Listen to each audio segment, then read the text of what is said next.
Assalamualaikum warahmatullahi wabarakatuh. Hai good fellas, perkenalkan saya Charlesiani dari Prodi Manajemen Fakultas Ekonomi Universitas Nasional. Dalam rangka memenuhi salah satu tugas mata kuliah Matematika Ekonomi dan Bisnis, saya akan menjelaskan sedikit materi tentang surplus konsumen serta bagaimana cara menghitungnya. Apa itu surplus? Surplus adalah kelebihan atau sesuatu yang lebih dari cukup. Surplus adalah situasi di mana pendapatan melebihi pengeluaran. Istilah surplus ini dalam ilmu ekonomi bisa diartikan sebagai berikut. Yang pertama, surplus produsen. Surplus produsen adalah pemasukan tambahan yang didapat oleh seorang pengusaha dari sebuah penerimaan harga pada suatu barang yang biasanya lebih tinggi jika dibandingkan dengan harga aslinya yang telah disiapkan untuk mereka tawarkan. Yang kedua, surplus konsumen.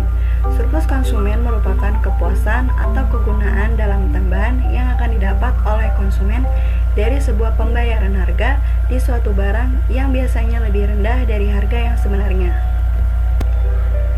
Pentingnya surplus konsumen. Surplus ekonomi digunakan untuk menganalisis apakah suatu struktur pasar dapat memberikan keadaan ekonomi yang optimal secara sosial. Dengan kata lain, sejauh mana struktur pasar dapat menyejahterakan masyarakat. Konsumen membeli barang sebab membuat mereka sejahtera atau memberikan nilai guna atau nilai kepuasan. Surplus konsumen mengukur berapa banyak kesejahteraan yang mereka peroleh. Naik turunnya surplus konsumen menggambarkan bertambahnya dan berkurangnya kesejahteraan konsumen.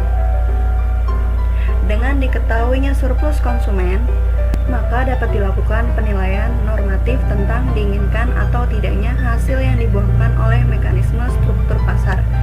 Juga dapat diketahui biaya dan keuntungan yang diberikan oleh alternatif struktur-struktur pasar yang berbeda dan selanjutnya digunakan oleh pemerintah untuk menentukan kebijakan.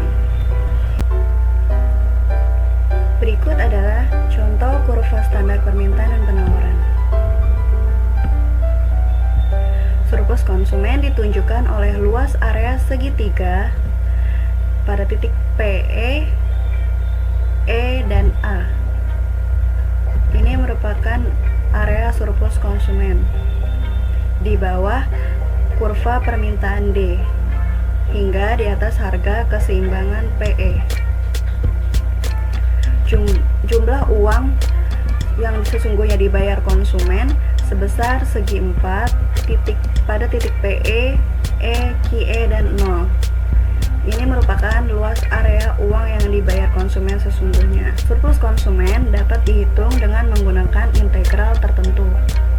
Integral tertentu adalah integral yang mempunyai batas atas dan batas bawah. Perhitungan surplus konsumen dengan integral tertentu. Perhitungannya SK sama dengan integral Q0 FQ dikali DQ dikurang QP, di mana SK adalah surplus konsumen, P adalah harga, Q adalah jumlah penawaran, dan FQ adalah jumlah permintaan. Fungsi permintaan berbentuk P sama dengan A min BQ, di mana A adalah konstanta, B adalah koefisien, Q adalah jumlah permintaan, dan P adalah harga. Berikut adalah contoh soal pembahasan. Pertama, fungsi permintaan Q sama dengan 90 dikurang 2P. Hitung surplus konsumen ketika Q sama dengan 25. Langsung kita masukkan saja di sini Q sama dengan 90 dikurang 2P. Kemudian Q-nya diketahui 25, berarti di sini 25 sama dengan 90 min 2P. Kemudian dipindah ruaskan min 2P-nya menjadi 2P. 2P sama dengan 90 dikurang 25. 2P sama dengan 65. P sama dengan 65 dibagi 2, sehingga menghasilkan PE sama dengan 32,5. Jika P sama dengan 0, 0 sama dengan 90 dikurang 2P. Seperti yang di atas, dipindah ruaskan, minus 2P menjadi 2P sama dengan 90 dikurang 0. P sama dengan 90 dibagi 2. P absen sama dengan 45. Kemudian langsung masuk ke rumus surplus konsumen, yaitu CS sama dengan PE integral P absen dikali FP dikali DP. Integral 90 dikurang 2P sama dengan 90P dikurang P kuadrat. P sama dengan 32,5, berarti dimasukkan ke sini 90 dikali 32,5 dikurang 32,5 kuadrat sama dengan 1869. P sama dengan 45, dimasukkan juga ini 90 dikali 45 dikurang 45 pangkat 2 sama dengan 2025. Kemudian CS nya dihitung 2025 dikurang 1869, sehingga surplus konsumen menghasilkan 156.